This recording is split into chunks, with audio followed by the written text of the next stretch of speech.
Hello my sweet and lovely viewers. তো কেমন আছো তোমরা সবাই? আশা করি প্রত্যেকে অনেক অনেক ভালো আছো।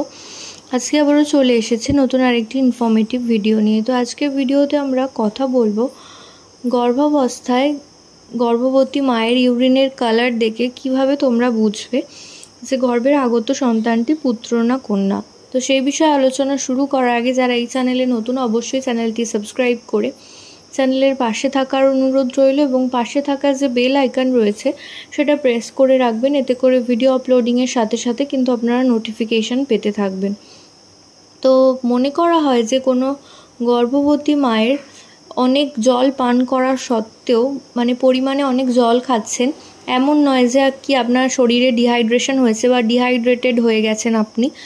এরকম হলে সাধারণত ইউরিনের কালার ইয়েলো হয়ে যায়। কিন্তু যদি দেখেন আপনি পরিমাণে সারাদিনে 4 লিটার জল খাচ্ছেন এবং তার সাথেও আপনার ইউরিনের কালার কিছুটা ব্রাইট ইয়েলো অর্থাৎ হলুদাভ কালারের, সারাদিনে যখনই ইউরিন পাস করছেন সেই কালারের যদি দেখেন যে ইউরিন আপনার পাস হচ্ছে, তো সেই ক্ষেত্রে ধারণা করা হয় যে গর্ভের আগত সন্তানটি অবশ্যই একটি পুত্র সন্তান আসতে চলেছে। এবং অন্যথায় যদি দেখেন যে কোনো রকম কালার চেঞ্জ হয়নি এবং নর্মালি ইউরিনের যেমন কালার হয় ঘোলাটে মতো বা সাদা রঙের, তো সেই ক্ষেত্রে কিন্তু ধারণা করা হয় যে গর্ভের আগত সন্তানটি অবশ্যই একটি কন্যা সন্তান আসতে চলেছে।